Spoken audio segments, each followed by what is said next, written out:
بسم الله الرحمن الرحيم الحمد لله رب العالمين والصلاة والسلام على أشرف الأنبياء والمرسلين نبينا محمد وعلى آله وصحبه وأتم التسليم أما بعد اللهم علمنا ما ينفعنا وانفعنا بما علمتنا وزدنا علما صالحا وزدنا عملا متقبلا ورزقا طيبا. Si që kemi të reguar vëllezër, sot është mësimi i fundit para Ramazanit, edhe vazhdojmë në kapitullin e kaderit, pikërisht në çështjen e udhëzimit dhe devijimit. Na bëni Allah nëse mund të zgjatet pak më shumë nga zakonshmja, se ideja është që duhet ta mbyllim. Do thënë që mos na ngelet kjo temë mbas Ramazanit, përse mbas Ramazanit vazhdojmë me temën e ardhshme, dhe pa u zgjat, tham që jemi në çështjen e devijimit dhe do të përmendim 4 rregulla që lidhen me aspektin e devijimit, pra atë që Allahu e lën në humbje. Rregulli i parë, devijimi, pra lënia në humbje, është prej Allahut. Pra Allahu atë që dëshiron ta lënë humbje, e lën humbje, dhe kjo i përket vetëm atij, dhe këtu nuk ka dorë askush tjetër përveç tij. Edhe sikur të mblidhen gjithë krijesat, njerëzit, xhinët e kështu me radhë, për ta udhëzuar, për ta devijuar dikë, siç ta më dhe udhëzimi është prej Allahut, nuk ka për të ndodhur vetëm se ajo që Allahu ka caktuar. Men yasha'illahu yudlilhu ومن يشاء يجعله على صراط مستقيم. Allahu e humb këtë dojë dhe vën në rrugën e drejtë atë që do. Men yahdihillahu fala mudilla lahu wa man yudlil fala hadiya lahu. Atë që Allahu udhëzon, pra nuk ka kush ta humbë, atë që Allahu e devijon nuk ka kush ta udhëzojë. Wa man yudlilillahu fama lahu min had. Atë që Allahu e lën humbje, nuk ka për të udhëzues. Pra çdo gjë që ndodh në univers, ndodh me dëshirën dhe vullnetin e Allahut. Edhe devijimi dhe mëkatet e shumta që bëjnë njerëzit, vetëm se Allahu ka dashur. Jo që pëlqen. Këtu mos keq kuptohemi, jo që Allahu e pëlqen devijimin, mëkatet e kështu me radhë. Mirë po, i do pra që i ka lejuar. Pra urtësia ati ka dashur që të bëhet kjo gjë kështu. Në lidhje me këtë, përcillet një debat, ka ndodhur në një mexhlis me Abu Ishaq al-Isfaraini dhe gjykatësi Abdul Jabbar al-Mu'tazili, ka qenë Mu'tazili në akide. Dhe ndodh që takohen këto në një mexhlis. Tani ky Abdul Jabbari, për provokim, për të tregu bindjen e vet, që në fillim të mexhlisit thot subhana man tanazzaha anil fahsha. Pra i patmeta është ai i cili e ka pastruar veten nga të këqijat, pra nga e keqja. Këtu donte me thonë ai që gjërat e këqija që ndodhin nuk kanë dorë Allahu. Allahu nuk ka dorë në to. Pra që ndodhin me, më thonë, i bën dikush tjetër, por nuk i ka bë Allahu. Ndërkohë që ne themi Allahu ka kriju çdo gjë, edhe të mirën dhe të keqen Allahu e ka kriju, pra me urtësinë e tij. Ka dashur ato të ndodhin me urtësinë e tij. E kuptoi Ebu Ishaku këtë që do të më thonë ai dhe tha subhana man la yaqa'u fi mulkihi illa ma yasha. Patmeta është ai i cili nuk ndodh në sundimin e tij vetëm se ajo që ai dëshiron. Edhe ja kthen ai thot efe yasha rabbuna an yu'sa. Apo thuti që Zoti jon don që t'i bëhet atij mëkat, ja ktheni thot, efe yu'sa rabbuna qahran, ai bëhet mëkat Zotit ton me imponim, pra pa pas gjë në dorë ai.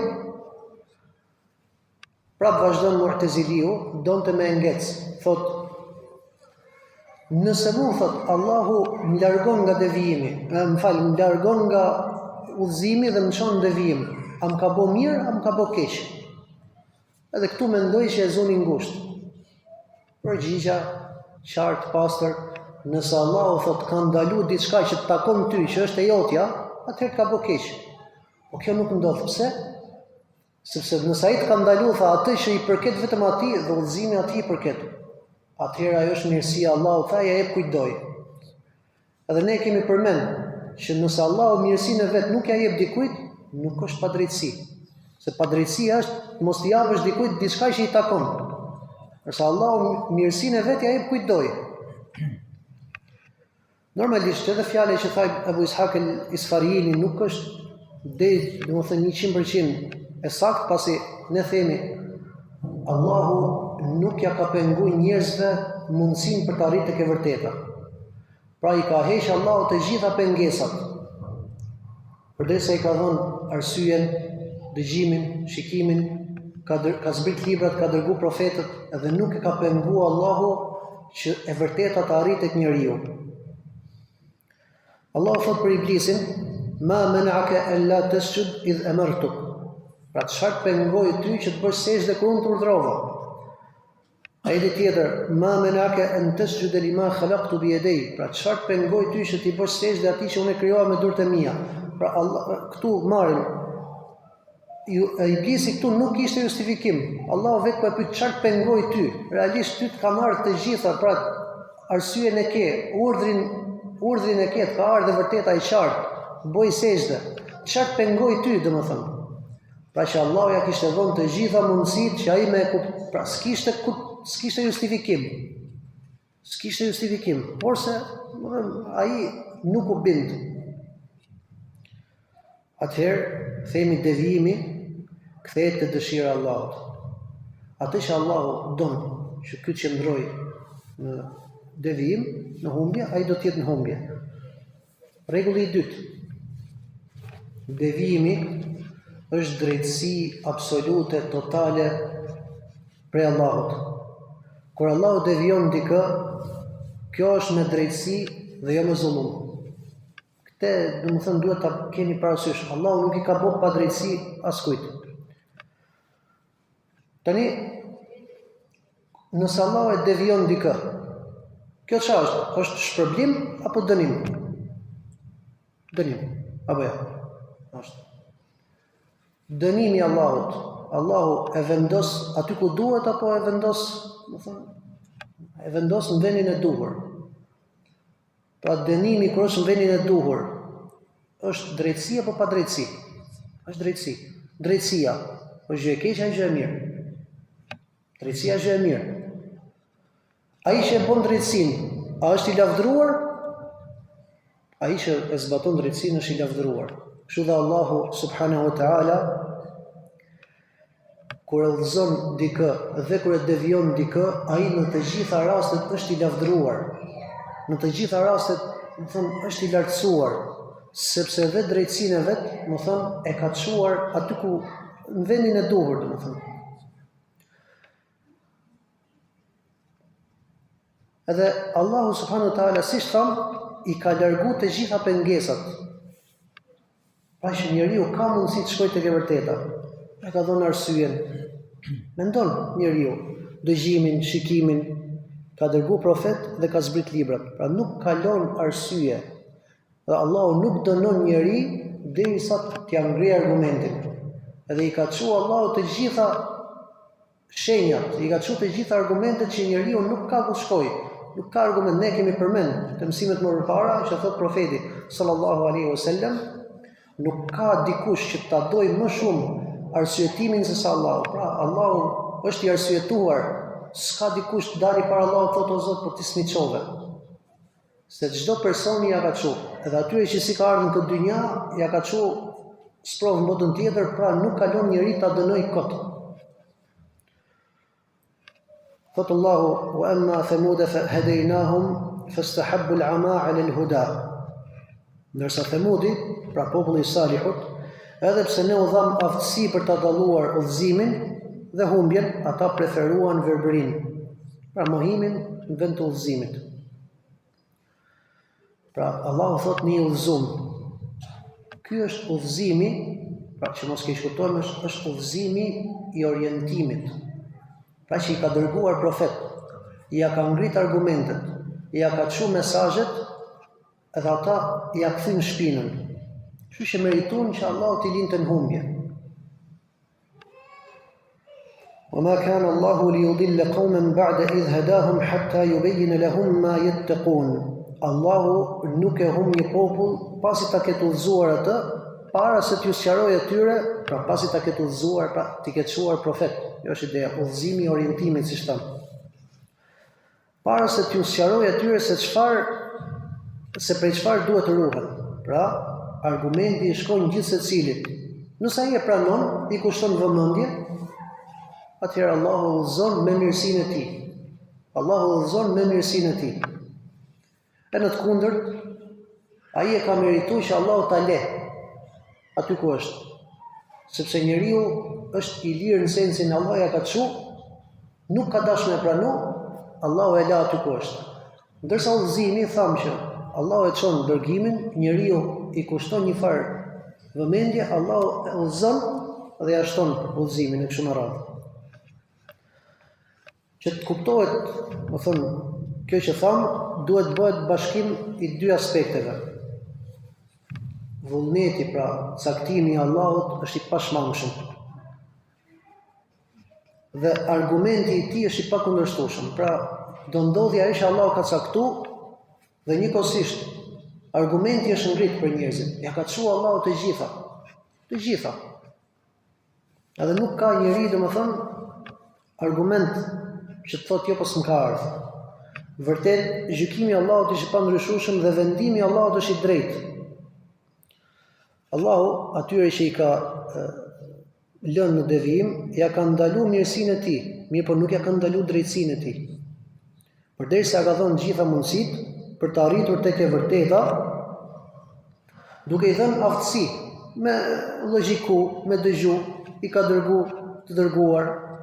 Në moment që ato i kushtojnë rëndësi, Allah e udhëzon.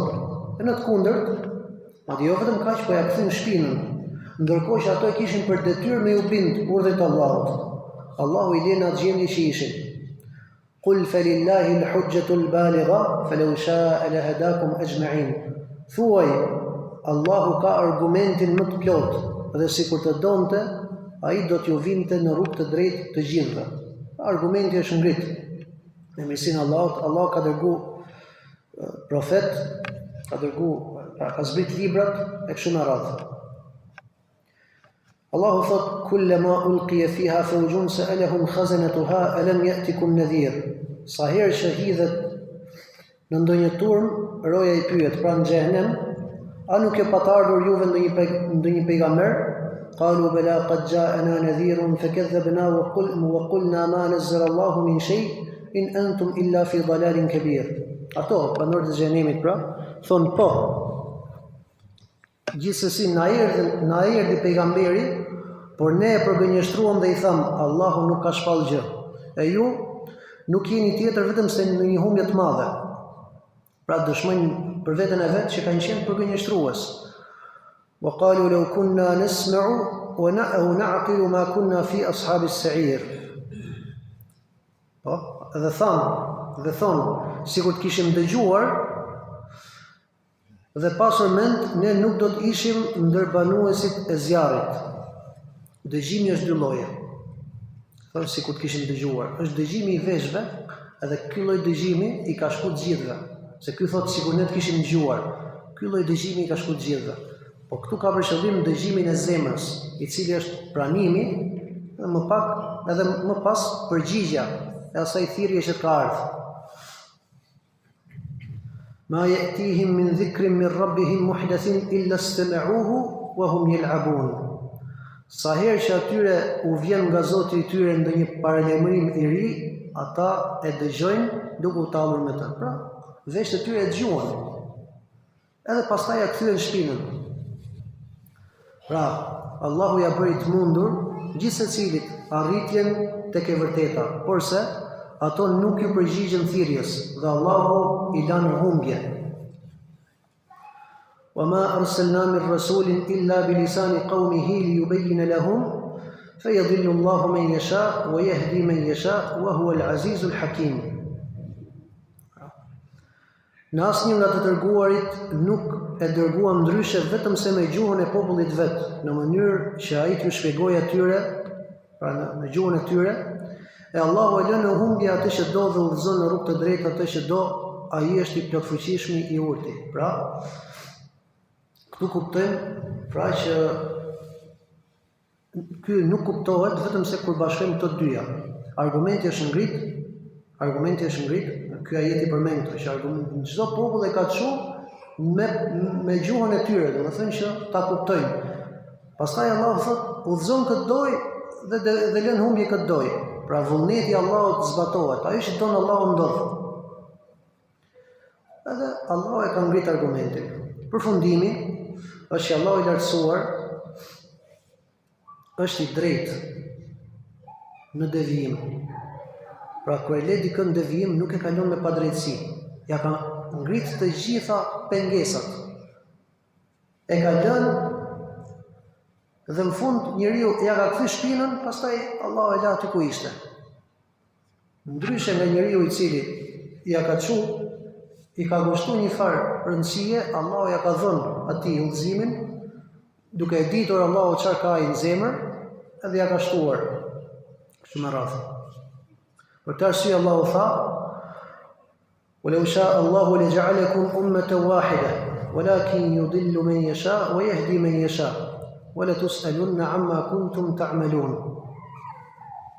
Sikur të dëshironte Allahu do t'ju bënte pjesëtar të një feje të vetme, por sipas dijes tij, ai let humbur atë që do dhe udhëzon tjetrin që do.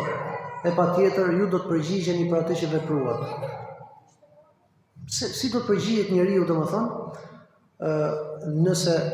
nëse nuk i kanë shku pengesat. Pra kjo tregon që Allahu i ka ngrit pengesat, ja ka çuar të gjitha mundësitë.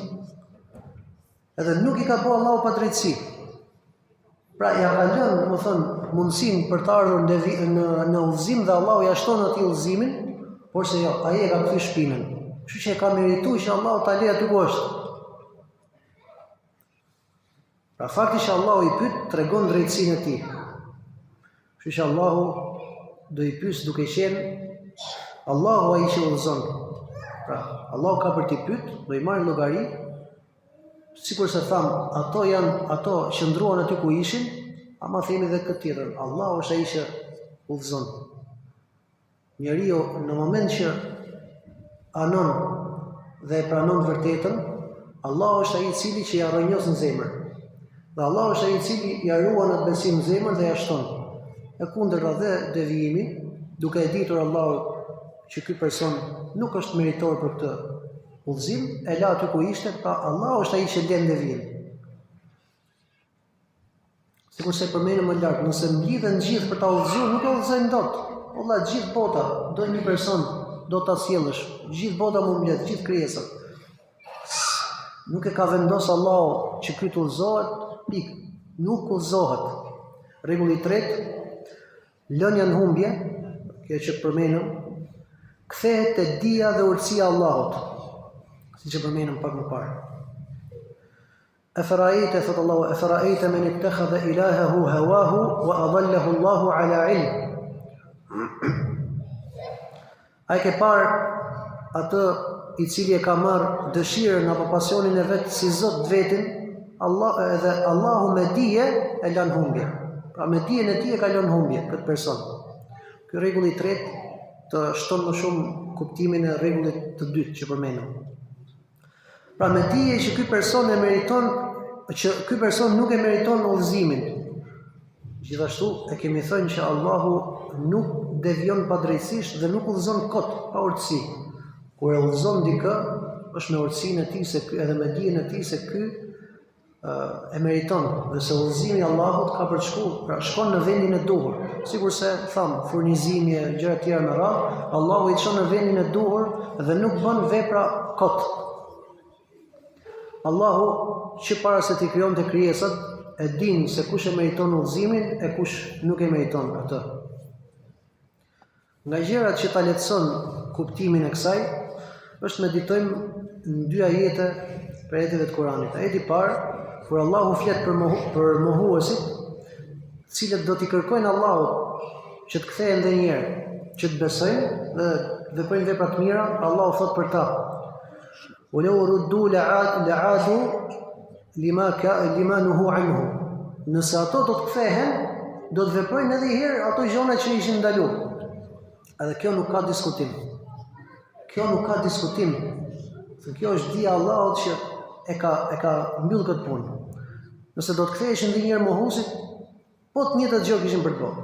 Sikur të themi, po marrim një shembull. Sikur Allahu t'i jepte edhe një mundësi tjetër Ebu Xhehelit, Ebu Lehebit, Firaunit, Umayy ibn Khalaf, Nimrudit, e tjerë që janë kokat e kufrit dhe të mohimit. A mund të kthehen ato, a mund të besojnë ato? Ndërkohë që shpirtrat e tyre, domethënë ishin domethënë të këqij. Dhe Allahu që në momentin e parë, shiko se prandaj thash Allahu nuk bën padrejtësi dhe ky është rregull që ne duhet ta rrënjosim, përdesa në mundësinë e parë që Allahu jep nuk janë udhëzuar, tregojnë që nuk janë për atë punë, se Allahu nuk i bën padrejtësi. Nëse do të kishte tek ata mirësi, Allahu do t'ia jepte udhëzimin, por nuk kanë pas ato mirësi. Po do të vim inshallah. Ajeti 2: ولو علم الله فيهم خيرا ولو علم الله فيهم خيرا لأسمعهم ولو أسمعهم لتولوا وهم معرضون. Sikur të dinte Allahu se prej tyre mund dalë në një vepër e mirë, do t'i bënte të dëgjojnë, pra me dëgjimin e zemrës, pra ta pranonin. Po edhe sikur t'i bënte të dëgjojnë, ata prap do të smbrapseshin e do të kthenin shpinën. Atëherë Allahu ja ka bërë të mundur e para dëgjimin e veshëve, por se do t'i bënte të dëgjonin me dëgjimin e zemrës, në sensin do ta kuptonin dhe ta meditonin. Më pas kësaj vjen pranimi. Nëse themi që Allah do t'i bënte të dëgjonin, po. Pra nëse Allah do t'i bënte që ta kuptonin dhe të meditonin, a do t'i bënte kjo, çfarë do të ndodhte me ta? Nuk ka dyshim që do ja kthenin shpinën dhe nuk do e pranonin për shkak të mendimallësisë. A nuk ishte Iblisi që e dinte, nuk po themi e kuptoi e meditoi, e dinte, e foli me Allahun. Mendimallësia nuk e la.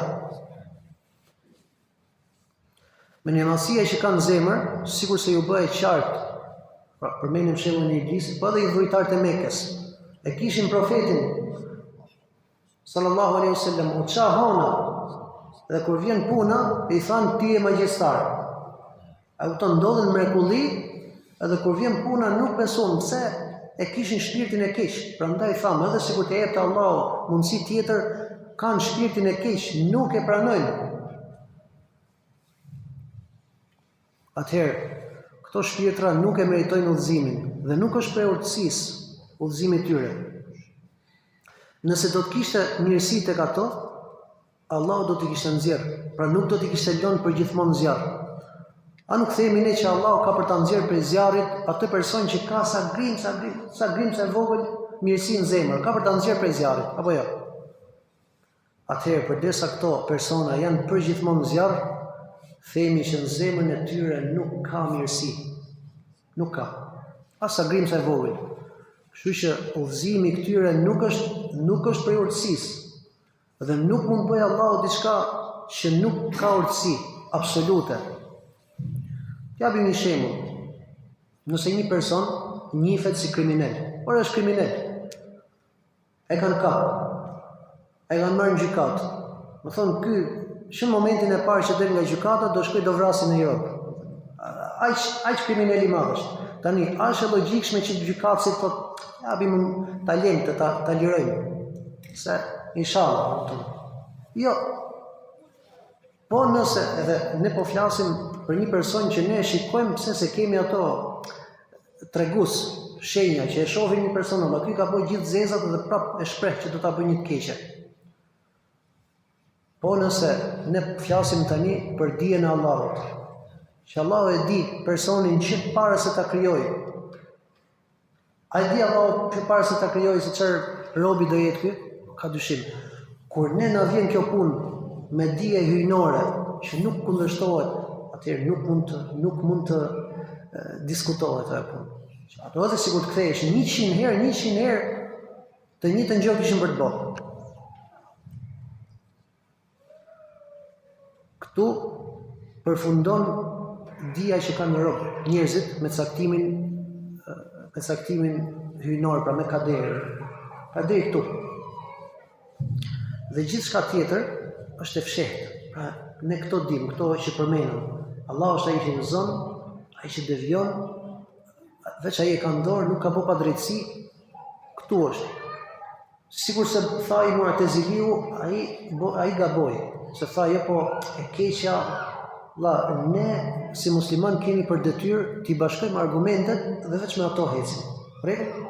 Nuk na lejohet ne të fillojmë të filozofojmë, po shiko, kjo i biçë është e keqja atë. Ne themi çka ka thënë Allahu dhe çka ka thënë profeti. Edhe duke pas gjithmonë sallallahu alaihi wasallam, duke pas gjithmonë dy parime, ti kesh domethënë pika kryesore. Që Allahu ka urtësinë absolute, urtësinë e përsosur dhe nuk bën asnjë gjë kot dhe çdo gjë e vendos në vendin e vet. E dyta, që ka drejtësinë absolute dhe nuk i ka bërë pa drejtësi askujt. Çdo kujt ja ka mundsuar drejtësinë e vet, por se mirësinë e vet ja ka dhënë atyre që ai do. Rregulli 4 dhe i fundit, dënimi i devijimit ka dy aspekte. Dënimi i lënjes, pra që njeriu të le atë që Allahu ka urdhëruar, mbasi që janë ngritur gjithë argumentet. Allahu thotë, në moment që njeriu t'i ka shkuar gjithë argumentet dhe si ka ngel gjë tjetër vetëm se ti përgjigjet thirrjes. Allahu thotë: "Wa amma thamud fahadaynahum fastahabbu al-'ama 'ala al-huda." Pastaj thotë një ajet tjetër: "Thumma sarafa Allahu qulubahum." Atëherë thotë, ndërsa Thamudi, pra populli i Salihut, ne i dha aftësi për ta dalluar udhëzimin dhe humbjen, ata preferuan mohimin në vend të udhëzimit. Ajeti tjetër, hipokritët, pra ngrihen dhe ikin, kur zbret në një ajet Kuranit, ngrihen dhe ikin për t'ju shmangë bisedës. Faktikisht Allahu ja ka shmangë zemrat prej pranimit të udhëzimit dhe mirësisë dhe i ka poshtruar, thotë Allahu. Pra, ndërkohë që ato e kishin detyrë me u përgjigj, ato nuk i përgjigjen, kështu që Allahu i la, pra e meritun humbjen dhe i la aty. Dhe kjo ishte pjesë e dënimit. Pra, në moment që ato nuk e pranuan, Allahu i dënoi duke i lënë humbje. E dyta, dënimi i veprimit. Pasi njeriu mohon me atë të parën, dënimi i asaj është që Allahu i lën humbje. Pastaj sa më shumë që njeriu, sikur se tham për udhëzimin, sa më shumë njeriu shton veprat e mira, Allahu aq më shumë ja shton udhëzimin. E njëjta gjë dhe për humbjen. Sa më shumë që njeriu të shtoj veprat ndryshme, shirku, kufri, mëkatet, Allahu sa më shumë ja shton humbjen. Do thonë, derisa të kthehet kjo shkaku si dënim si asaj mohimit të parë. Thot Allahu: "Wa amma man bakhila wastaghna wa kadhaba bil husna fasanuyassiruhu lil usra." E sa i përket atij që bën kooperaci dhe ndjen veten pa varur nga Allahu dhe e quan gënjeshtrën besimin, pra gënjeshtër besimin, ne do t'ja lehtësojmë atij rrugën e dënimit. Ai që Allahu ja shton atij humbjen dhe devijimin, dhe kuptohet me atë vjen dhe dënim, si nga të botën tjetër. Fi qulubihim maradun fazadahum Allahu marada wa lahum adhabun alim bima kanu yakdhibun. Në zemrat e tyre kanë smundje, e Allahu ja shton smundjen edhe më shumë e për shkak se ata përgënjeshtruan, pësojnë një dënim të dhëmshëm. Pra këtu ka argumente të cilat tregojnë se çdo e keqe është dënim si pasojë një të keqe para saj. E kështu me radhë derisa të arrijmë te dënimi i parë, që është dënimi i lënies së vërtetës, pasi vjen thirrja e Allahut, njeriu domethënë ja kthen shpinën. Kjo është përmendën fjalët e Allahut, thotë: "Wa nuqallibu afidatahum wa absarahum kama law yu'minu bihi awwal marratin wa nadharahum fi tughyanihim ya'mahun." Pra, thotë Allahu, ne i rretullojmë zemrat dhe të parët e tyre prej besimit ashtu, sikur se nuk e besuan atë Kur'anin për herë të parë, dhe të shikimin për atyre prej besimit, sikur se nuk e besuan Kur'anin për herë të parë, dhe i lëm të bredhin të hutuar në mashtrimin e tyre. Thot Sheikhul Islam Ibn Taymiyah, me hera parë në këtë ajet, nënkupton momentin kur atyre u arriti prova e qartë. U arriti paralajmërimi, por ata nuk e pranuan. Për të arsye Allahu i madhëruar u përmbysi zemrat dhe shikimet duke i larguar nga e vërteta, kështu që zemrat e tyre nuk e gjetën udhëzimin. Edhe ata nuk e panë vërtetën edhe pse ishte para tyre. Me këtë e përfunduam çështjen që lidhet me humbjen. Autori faktikisht e ka ndarë këtë çështje veç nga çështja e kaderit, për shkak se ka ato pjeskat e veta, nëse mund të themi, të shih vetëm pak që lidhen me këtë, edhe janë shumë shkurt me lehtë Allahut, që mos i zgjasim më shumë, na i bëni halal. Thot autori: "Wa kulluhum yataqallabuna fi mashi'atihi bayna fadlihi wa 'adlihi." Dhe të gjithë ata sillen brenda vullnetit të Allahut mes mirësisë dhe drejtësisë të tij. Pra, çdo person, çdo krijesë në çështjen e kaderit vërtitet dhe sillet midis mirësisë së Allahut dhe drejtësisë të tij. Siç e përmenëm, Allahu drejtësinë e tij nuk ja ka ndaluar askujt, pasi ja ka çuar argumentet e ja ka ngrit, e mirësinë e tij pastaj e ka bërë për personat që besuan. La radda li qada'ihi, askush nuk mund ta kthejë vendimin e tij. Pra, kjo është e qartë, domethënë, po themi, Allahu thot në Kur'an: "Wa idha arada Allahu bi qaumin su'an fala marad lahu." Po kur Allahu vendos që të ndëshkojë një popull, askush nuk mund ta mbrapsh, nuk mund ta kthejë mbrapsh atë që Allahu ka caktuar. Ma yaftahu Allahu lin-nasi min rahmatin fala mumsika laha wa ma yamsiku fala mursila lahu min ba'di. Atë që Allahu u adhuron njerëzve nga mëshira e tij, nuk ka kush ta pengojë. Pra Allahu atë që do, pra vullneti i Allahut shkon në vend. Dhe atë që ai ndal nuk ka kush ta lirojë përpos tij. La mu'aqqiba li hukmihi. Dhe as nuk mund të ndryshojë gjykimin e tij. Pra nuk e ndryshojnë dot gjykimin e Allahut. Fjala e gjykim këtu ka ardhur është në tre kuptime. E para, domethënë, gjykimi i Allahut, ai që Allahu cakton, pra nuk mund ta ndryshojë, nuk mund ta shtojë apo paksojë. Dhe këtu përfshin gjykimin sheriatik, po edhe caktimin e Allahut në kader. Pra Allahu vendos diçka në sheriat, nuk lejohet me ndryshu, me paksu, sikurse kaderi i Allahut askush nuk ka mundësi të bëjë gjë në të. E dyta, ta kthejnë apo ta refuzojnë. E njëjta gjë me atë gjykimin sheriatik, caktimin që Allahu ka caktuar diçka në fe, nuk lejohet me e kthy, me refuzu, ndërsa tjetër nuk ke mundësi me e kthy, me refuzu. E treta, ta vendosin peshore, ta shohja është e saktë apo jo. Edhe këtë kemi përmend te çështja e urtësisë. Nuk mundet njeriu domethënë t'i vënë diskutim atë që Allahu ka caktuar. Qoftë kjo në sheriat, pra thot dikush, për shembull, 5 namaze është mirë apo ose lej namazet se ibadet, po kalojmë te marrëdhëniet me njerëzit, për shembull, po kjo trashëgimia në këtë formë, po e vënë në diskutim këtë gjë, ke dalë prej feje. Sigurisht, më thon, caktimin e Allahut, ta ve, siç thonë disa, pse i kalon Zoti të bëjnë këto, kështu apo kënë të lloj provash e kështu me radhë, nuk vihet, domethënë nuk lejohet ky lloj mentaliteti. Allahu na rujt. Wala ghaliba li amri, as ta mposht dikush urdhrin e tij. Pra, për forcim për atë që përmenëm më lart, pra, nëse Allahu vendos diçka, a ka kush ta pengojë urdhrin e tij? Askush.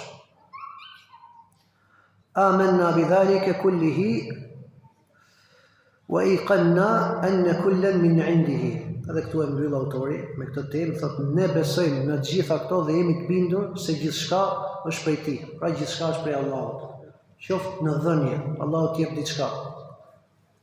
Allahu e ka ndorë këtë gjë, apo ndalim do ta pengojë. Prej Allahut është. Ne i thamë që të gjitha janë prej Allahut.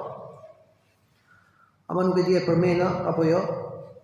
Duhet kemi parasysh që edhe kjo që thamë, Allahu ja pengon dikujt një të mirë, e thamë që nuk futet te padrejtësia, edhe mund të kuptoni edhe fjalën e profetit, më thonë që thotë mirësia është e gjitha në dorën tënde dhe e keqja nuk është tek ti. Pra Allahu e ka bërë diçka, po ajo në vetvete nuk është e keqe.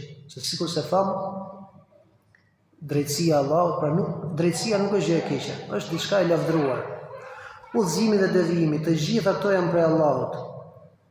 Bindja, pra thot ne jemi të bindur. Bindja është forma më e lartë e pohimit. Pra nëse ti e pohon me zemër dhe pastaj bindesh, kjo është, domethënë, formë më e lartë e pohimit që njeriu ka në zemër. Dhe kështu njeriu duhet të jetë në besimin e tij, ha? Derisa ajo që beson ti bëhet e qartë sikur se po e shikon. Del ti tash shikon hënën. S'ka dyshim. Kështu duhet ta kesh edhe besimin tënd, do thonë kur beson diçka, në këtë lloj forme duhet të jetë besimi që mos ketë luhatje. Për ta mbyllur një këshill me që s'do kemi më, sikur se tham, Allahu e ka lënë njeriu të lirë në çështjet e veprave të veta, edhe e ka përkujtuar, ja ka çuar përkujtime që njeriu duhet të anojë tek e mira dhe Allahu ja shton. Si tham, Allahu i çoi profetët, ata të cilët e dëgjuan dhe e pranuan thirrjen, Allahu i dha besim, e ata që ja kthyen shpinën, Allahu i dha aty ku ishin. Kjo është dhe me besimtarët, pra sa më shumë që të bëjnë veprat, Allahu ja shton, se kemi përmendur më përpara, Allahu ja shton.